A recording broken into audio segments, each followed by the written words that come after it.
Je suis en compagnie de Elia Gomez-Nali. J'ai de la misère à dire le dernier. Bonjour, Très Cyril. bien Bon, dit, oui. c'est bien ici. Vous êtes la candidate pour le PPC, le Parti populaire du Canada. Donc, votre chef est Monsieur Maxime Bernier. On va parler présentement de qu'est-ce que vous proposez, qu'est-ce que le parti propose s'il est élu. Si vous êtes élu, bien, vous êtes élu au niveau comme premier ministre aussi, aux Canadiens, aux Québécois, en première partie. Puis par la suite, on ira dans les propositions un petit peu plus concrètes pour Berthier Masquinongé. Est-ce que ça vous va? Oui, c'est bon. Vous êtes bon. Donc, on commence au niveau, on pourrait dire national. Qu'est-ce que M. Bernier offre? Qu'est-ce que vous avez à offrir aux Québécois, à vos électeurs dans Berthier Masquinongé? Je vais pas dire tout ce que le Le parti programme? propose, mais je vais aller un petit peu à l'essentiel, les plus gros et ce qui distingue des autres. Parfait. On, on a une motion moratoire pour l'immigration. Oui. Tout à l'heure, on en a un petit peu parlé assez rapidement. Dans le fond, c'est pas qu'on est contre l'immigration. La preuve, je suis issue de l'immigration choisie. Je vais Oui. continuer à le préciser. Mais on ne souhaite pas avoir une immigration qui envahit et qui étouffe le besoin primaire des Canadiens. OK. Vous trouvez qu'il y en a trop présentement? Dit comme ça, c'est pas bien, OK. Allez-y. parce que ce sont des humains. Il faut OK. pas mal Parfait. parler des gens. C'est juste que il y a un moment, on est en crise partout. Le monde entier est en crise. Et le pays, ce beau pays qui est le Canada, est un pays qui commence aussi à vivre de la crise. Donc, toutes les personnes qui payent les impôts, qui s'investissent au Canada, le font dans le but d'avoir une situation correcte, vivre décemment dans un pays dans lequel je m'investis. Sauf que s'il me reste que 50% de mon temps, c'est déjà pas beaucoup, j'ai besoin de Hmm. 100%. Et que je dois le diviser avec encore une personne qui va prendre de 25%. Et sur ce 25%, il y a quelqu'un qui vient encore prendre un autre 20. À un moment, j'ai plus rien pour moi. On en a parlé tantôt. On n'a plus de logement. Je suis sûre qu'on en parlera tantôt du logement. Donc, l'immigration, il faut peut-être un petit peu faire un entonnoir, diminuer l'immigration. Il y aura un moment, d'après ce que Massim propose, diminuer complètement l'immigration, arriver à un point où, au moment où on en aurait besoin, par exemple, que ce soit pour les emplois ou en autre, on recommence, mais avec l'immigration choisie.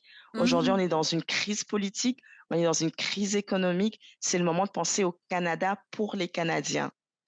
On compatit qu'il y ait des guerres dans le monde. On compatit.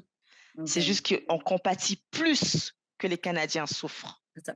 Et Voilà. tantôt, on en parlait, vous avez vécu un peu, vous avez vécu en France, vous avez vécu justement cette immigration de masse avant de se faire ici au Canada. Il y en a eu beaucoup en Europe. Vous avez vécu ces situations-là, hein? On pourrait dire en France.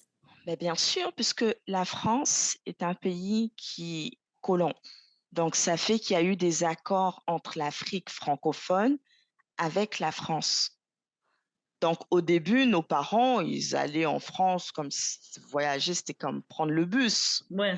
Sauf qu'au fur et à mesure, les portes étaient tellement ouvertes et les pays pas assez développés pour d'autres raisons qu'on ne va pas discuter ici, qu'il y a eu une telle ouverture qui n'était pas contrôlée par le pays. OK. Et ce manque de contrôle se retourne aussi contre nous. C'est ça. Je comprends. Donc, il y a un moment où chaque pays doit diriger son pays. OK. Si aujourd'hui j'étais au Congo, j'aurais dit la même chose, j'aurais dit, prenons les rênes de notre pays. Il y a des pays qu'on aime peut-être moins, comme la Russie. En 2014, quand ils ont eu une guerre économique, ils ont serré les vis et aujourd'hui, ils étaient les plus gros exportateurs. C'était ceux qui importaient beaucoup de céréales. Aujourd'hui, ils sont capables d'exporter leurs Oui. céréales. Oui. Donc, c'est possible mais pour cela, il faut savoir se recentrer sur soi et de dire qu'est-ce que mon pays a besoin et retravailler là-dessus. Vous pensez que c'est vraiment une partie du programme de M. Bernier qui est importante, celle que vous en avez parlé en Oh premier, oui, oui, que oui, c'est oui, vraiment oui, un oui. point majeur qu'il faut traiter puis qu'il faut régler, on pourrait dire. Oui, parce que tu sais, quand on est au Québec, nous, au Québec, on a quand même plus d'immigration choisie quand même. Oui, Parce que l'immigration choisie, euh, c'est les francophones un peu beaucoup. oui, oui, c'est ça. Mais tu sais, dans le PPC, il y a beaucoup d'anglophones aussi. Puis tout le reste du monde vont dans la partie anglophone. Oui, oui. Et eux, ils ne le vivent pas comme Ils nous. ne le vivent pas. Ils OK. ne le vivent pas comme nous. Je peux pas comprendre tout ce qu'ils vivent forcément puisque je ne suis pas eux, Oui, oui, je comprends. mais je peux comprendre un petit peu. Est-ce qu'il y a d'autres programmes, d'autres propositions de Monsieur Bernier qui vous interpellent, qui vous amènent à venir nous les présenter? Si on parle par exemple du logement, c'est Oui, comme samedi, ça a été un peu plus difficile pour moi de comme récapituler vraiment sur le logement par rapport au parti, mais parce que dans le fond, le parti, on n'a pas de programme social. C'est un OK. programme libéral. Oui, Mais le dire comme ça dépend toujours comment on présente les choses. Quand on dit entend social, on entend amour, je t'aime, oui, mais ça oui, reste un crédit. oui. Tout ce que je te donne, ben, tu dois me le redonner à un moment ou à un autre. Et si c'est OK. pas toi qui me le donne, ça va être tes enfants. OK. OK? Donc, ça fait que euh, pour le logement, au lieu de se concentrer forcément à juste comme créer des logements, créer des logements, créer des logements, créer des logements, moi, je pense qu'on peut créer des logements, mais comment les créer? Est-ce que OK. ça va être des logements qui vont être parqués un petit peu partout où on va mettre les pauvres dans un coin? Ça, c'est dangereux parce que les autres qui ont fait ça a fait des ghettos. Oui. C'est important de regarder un petit peu aussi ce qui se passe dans le reste du monde. Parce que, tu sais, comme le Canada, moi, quand je suis arrivée, on avait de jolies maisons un petit peu partout. Mm. Puis là, maintenant, on fait de plus en plus petits. Puis on veut faire des logements sociaux qui sont de plus en plus paquets, où les gens le sont les uns sur les autres. On veut comme donner un stigmate à la pauvreté. Oui. Nous, on ne veut pas qu'il y ait un stigmate à la pauvreté. On veut que ce soit le gouvernement qui fasse des efforts et non pas les Canadiens et les consommateurs qui fassent des efforts. Il faut rendre des efforts. Ils vont déjà au travail tous les jours. Ils payent leurs impôts tous les jours. Qu'est-ce qu'on fait de ces impôts-là? Oui, on peut baisser les impôts, mais on peut aussi demander à la Banque nationale de revoir son inflation. Pourquoi on a eu une inflation au Canada? Parce qu'il y a eu trop de dépenses sous le gouvernement Trudeau. Je ne vais pas OK. rentrer là-dessus parce que je ne suis pas Oui. chef du parti, mais Non, en non, même je temps, comprends. on a eu beaucoup de dépenses. Puis toutes ces dépenses qui ont été faites là, c'est nous qui allons le payer sur un moment parce que la dette du Canada, elle a augmenté. Oui. Puis ces dettes-là, il faut qu'on travaille là-dessus. OK.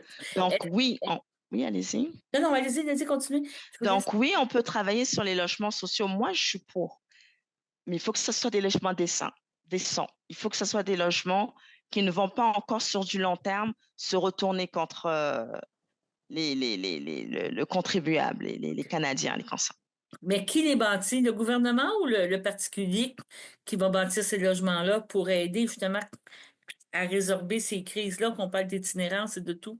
Est-ce que ça ne sera pas le gouvernement qui va s'impliquer? Il va falloir que ce Non, soit vraiment l'individu. ben, dans le fond, pour être clair avec vous, c'est moi qui parle du logement social. Mais tu sais, OK. comme Maxime, il n'en parle même pas. Lui, il parle que, OK. tu sais, comme la Banque nationale doit réduire son taux. OK. Puis, OK. on a aussi les assurances de SSCHSLD Oui, oui, oui, qui, oui. dans le fond, devraient être plus privatisées, donc plus comme OK. contrôlées parce que elles coûtent beaucoup trop cher encore pour les personnes qui achètent leur maison. OK, OK. Est-ce que justement, M. Bernier, Maxime, parle de TPS? Est-ce qu'il est d'accord avec des investissements en santé? Comment il voit l'assurance chômage, ces choses-là? Est-ce que pour lui, c'est des choses que le gouvernement fédéral doit encore gérer? Ou encore là, il veut plus recentrer là, Non, les... il n'y a pas de but de retirer de taxes ou quoi que ce soit. C'est juste que, tu sais, quand on dit spontanément baisser les impôts, ça fait beau pour nous. Ça nous fait ouais. tous du bien. Sauf qu'au bout d'un moment, on baisse les impôts, mais on fait un trou quelque part. Oui, C'est ça, c'est que tous ceux qui nous disent on va baisser les impôts, c'est très bien, mais où on va aller remplir à oui, côté? c'est ça. Donc, dans le fond, Maxime, lui, ce qu'il propose, ce serait plus de travailler sur la Banque centrale. C'est comme OK. travailler sur l'inflation, faire une politique d'austérité. Peut-être qu'on serre un petit peu plus la ceinture ensemble, mais que sur du long terme, ça apporte du fruit. Ah, c'est très, très bien. Puis au niveau de Berthier Masquinongé, c'est quoi si vous êtes élu demain matin député, c'est quoi vous allez travailler, c'est quoi vous allez faire pour nous améliorer notre sort, justement? Qu'est-ce que vous allez porter à Ottawa? Dire, moi, je suis de Berthier-Masquinongé et les problèmes, c'est quoi? Tantôt, on a parlé hier aussi de la gestion de l'offre, les agriculteurs. Il y a beaucoup de gens ici qui vivent d'agriculture. Comment vous voyez ça? Bon, déjà, c'est comme je vous ai dit, j'ai fait la différence entre le parti et puis ce que je pensais en tant que députée. Oui, En tant que députée, pour Berthier-Masquinongé, parce que Berthier-Masquinongé, c'est au Québec, c'est une circonscription qui est quand même vaste et grande, oui. mais il n'y a pas tant d'habitants que ça. Non, C'est pas Montréal, c'est même c'est pas pas Paris. Trois-Rivières. À la limite, c'est Oui, pas Trois-Rivières. Oui, oui, oui, c'est comme, tu sais, vous savez que bah, vous le savez là, vous y êtes là-bas, mais tu sais que pour aller faire ces petites courses, aller à l'épicerie, même un IGA ou un Maxi, c'est comme le Maxi de Louisville, là, c'est vraiment le gros endroit là où on peut aller faire son shopping. Donc, je dirais que faire des logements quand même, ce n'est pas contradictoire avec ce qu'on a dit tantôt. Parce que OK. il n'y a pas beaucoup de monde. Puis, on peut se permettre de faire du logement de bonne qualité où on n'est Oui, pas dans le oui, ghetto. oui, La vraie question, c'est comment subvenir à ces besoins-là, comment les construire. Moi, en tant que députée, je chercherais comment trouver les financements sans que ça puisse revenir encore sur la dette des contribuables je et tout. comprends. Mais je pense que c'est possible. J'ai donné une idée hier, samedi, où quand je disais que justement, c'était très vaste, c'est grand. On peut attirer plus d'investisseurs. Oui, Les villes qui ont plus d'entreprises ont plus de taxes parce que les entreprises payent plus d'impôts que nous autres, les petits contribuables. oui, Donc, quand on attire des grands investisseurs, ils vont en venir, ils vont non seulement créer de l'emploi, ils vont permettre à nos villes d'avoir plus de revenus. Tu sais, si on prend l'exemple de Saint-Hyacinthe, ils ont plein d'usines, du chocolat, du ceci, du oui, cela. C'est une ville qui n'a même pas besoin de Montréal. Elle est tranquille. oui, oui, Donc, il faut qu'on essaie de créer comme une indépendance économique qui fait que la circonscription à elle toute seule est capable de tenir. On offre de l'emploi, on reçoit des bonnes taxes assez fructueuses et tu sais, on a quand même des compagnies qui ont jusqu'à importer leur savoir-faire aux États-Unis. Donc, on peut encore aller plus loin. Il faut encourager ces compagnies-là. Il faut qu'on les pousse, qu'il y ait plus d'emplois. Il faut que et c'est pour ça que j'avais parlé de la phase qui n'est pas forcément du fédéral, mais c'est quand même important d'en parler, tu sais, de la phase 1 et la phase 2 au niveau du centre de l'emploi, au niveau oui. du centre des usines, des industries qui sont à venir. Pourquoi doit-on attendre que la phase 1 soit terminée pour pouvoir commencer sur la phase 2? J'ai Oui. parlé avec le maire de Louisville, il me dit non, mais parce que la dernière entreprise qui voulait avoir, elle avait besoin d'un 40 par 40, mais là, il nous reste qu'un 20 par 20. Et depuis, ça fait 8 ans, on n'a pas eu d'autres propositions. Oui. C'est important quand même qu'on attire ces gens-là, parce que ces gens-là, ils vont semer. Donc déjà, Mhm. rien créer une économie indépendante, moi, je pense que ça va beaucoup aider Berthier-Masquinongé. Ensuite, on va parler des agriculteurs. On en a parlé samedi, mais je vais redire ce que j'ai dit samedi. Il ne faut pas que les agriculteurs aient peur. C'est vrai que se lancer dans quelque chose de nouveau, c'est toujours effrayant. Mais c'est pas parce que c'est nouveau que c'est contre-productif. Ce n'est pas parce que on est habitué à la gestion de l'offre où c'est l'État qui nous dit combien on va payer nos produits, combien de quotas vont sortir chaque année. Ça a un côté rassurant, ça a un côté, ça fonctionne comme ça marche comme ça. Mais quand on regarde par rapport aux autres pays d'alentour, on se rend compte d'une chose, c'est que ceux qui ne sont pas sous la gestion de l'offre, ils créent de l'innovation, ils se démarquent. Le consommateur est fier de ce produit. Donc, pour vous, c'est un encouragement à devenir plus performant, plus compétitif, Bien sûr, s'il n'y aurait pas de gestion d'offres. ça peut permettre aussi l'exportation des produits canadiens. L'exportation, ça ramène de l'argent dans le pays. Donc, pour vous, c'est important, là. Autrement dit, moins de barrières, moins de contraintes, laissons vivre. Libre-échange, ouvrez les portes. Faut pas avoir peur.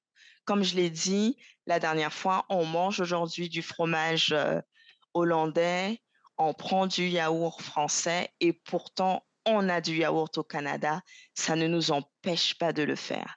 Et ça peut être aussi un levier de négociation avec les États-Unis, de proposer quelque chose de différent. Voyons ce qu'ils ont à proposer. OK. Parce que des fois, quelqu'un peut se braquer, il peut dire, écoute, moi, je commence à souffrir. Tu sais, de la même manière que j'ai dit tantôt, le Canada doit fermer ses frontières, moins d'immigration massive, parce que le Canada est en train de se mourir. Ben, les Américains peuvent penser la même chose des Canadiens. Eux, ils sont dans leur gestion de l'offre, ils nous permettent pas de rentrer dans leur marché. Nous, on a besoin d'avoir plus de marché. Pourquoi on va leur donner des bons taux? OK. OK. C'est ça. Au niveau, ici, qu'est-ce qu'on parle beaucoup au niveau de Berthier-Masquinongé? On parle aussi beaucoup du littoral, d'inondations, de protection des berges, parce que à cause du fleuve, les bateaux passent vite, puis ça coupe, Ça s'effrite, ouais. ça s'effrite, c'est ça. Qu'est-ce que vous en pensez? Pensez-vous que c'est important, cette chose-là? Je pense que ça, c'était, j'ai lu là-dessus. Je sais que le député sortant actuel a beaucoup travaillé là-dessus. C'était Oui, vraiment un sujet du bloc. Je vous avoue que c'est quand même un sujet technique dans le sens où je n'aime pas beaucoup m'engager dans un sujet sans en savoir plus. Par exemple, moi, bien, non, j'aurais c'est bien. voulu que des, les spécialistes de l'érosion puissent expliquer pourquoi il y a de l'érosion. OK, Combien de pourcentage d'érosion on a chaque année? OK, OK, je Est-ce comprends. combien ça va prendre sur le... Parce qu'on ne peut pas prendre des décisions sans savoir en amont exactement ce qui se passe. OK, Puis ça prend un petit budget. Donc, si je suis députée, je suis capable de pouvoir le voir, puis faire un plan sur du long terme pour dire, OK, là, c'est comme là, il y a de l'érosion. Par exemple, je travaille en assurance, justement. oui, oui, oui, En assurance, on a des secteurs où on sait qu'il y aura de l'inondation. oui, C'est calculé par des actuaires. Sur une carte, ils nous disent dans tel secteur, il y aura de l'inondation. Et par rapport au secteur zone 1, zone 2 ou zone 3, on sait que là, on ne va pas donner un dégât d'eau. Ben, OK. c'est pareil pour l'érosion. Il faut qu'on sache sur une carte quel secteur peut complètement disparaître. Si ça va disparaître, qu'est-ce qu'on peut faire en amont pour régler ce problème? Moi, c'est OK. comme ça que je le vois. Je le vois sous solution à Donc, condition d'avoir toute l'information. c'est ça, je comprends très bien votre position. Je vous rajouterais juste sur ce dossier-là, dans le sens, c'est que pendant longtemps, le gouvernement fédéral, parce que le fleuve, les transports fluviaux est de juridiction fédérale, euh, contribuait à l'installation de murets qui OK. protégeaient les résidences et au fil des années, ils se sont désengagés dans ce programme-là, dans ces choses-là. Et c'est ça ici qui est présentement la grosse, une partie de la problématique, c'est parce que à cause justement de la perte de terrain, ben les gens achètent, un exemple, je te dirais, un 100 par 100 sur le bord du fleuve, comme on dit, puis à la fin, ils se retrouvent avec un 80 par 100 parce que c'est ça.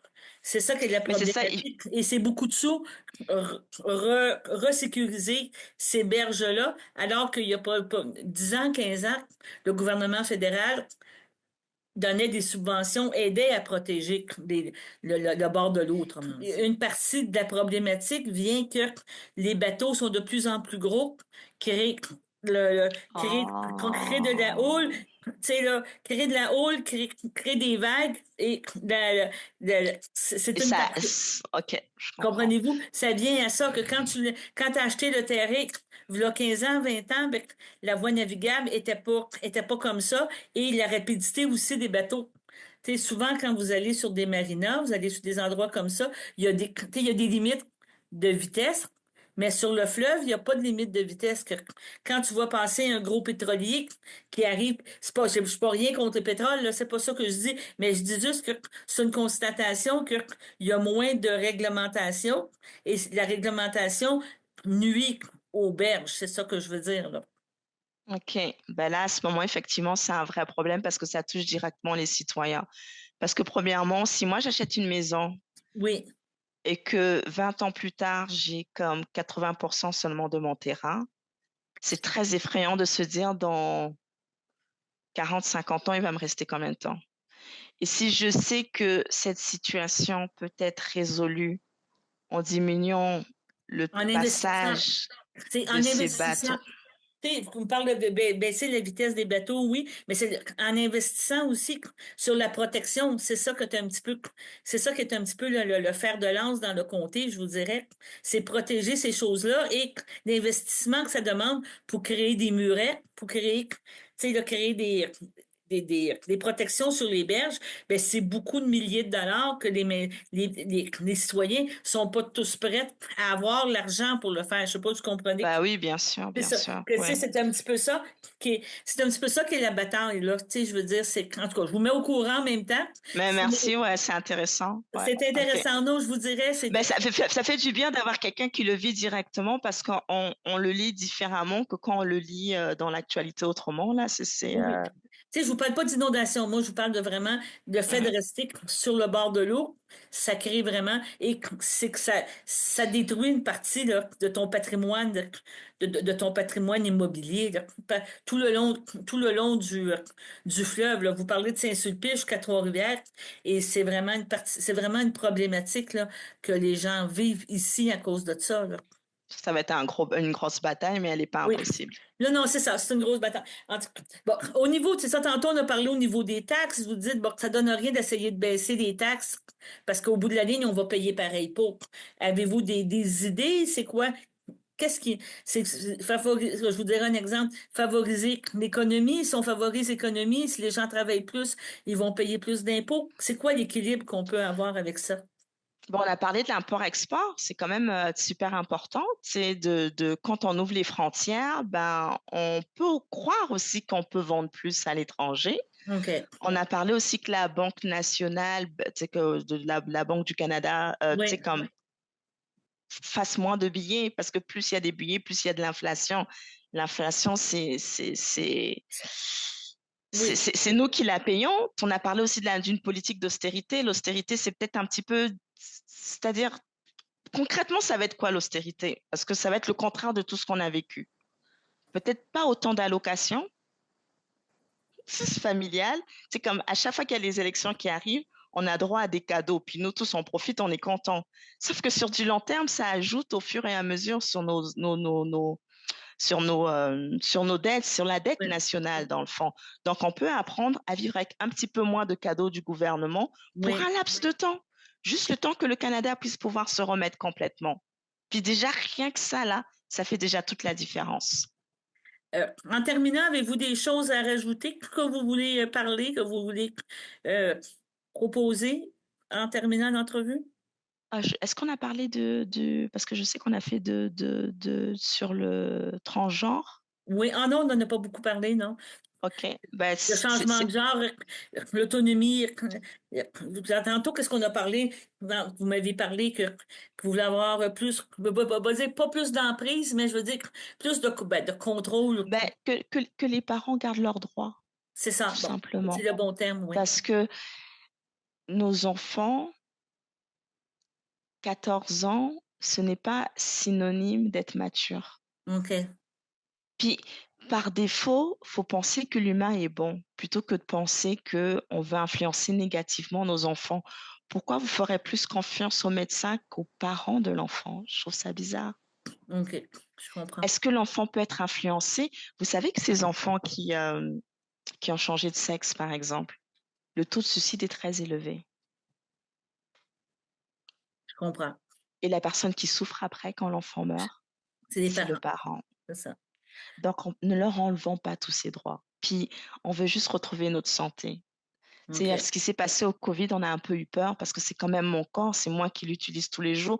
J'ai besoin de mon corps pour aller travailler, pour me battre pour ma famille, pour mes enfants, pour faire tout ce que je veux. J'aimerais que le gouvernement ne vole pas mes droits et ne m'impose pas ce que j'ai à faire pour mon Plus, lendemain. plus tenir compte de la personne.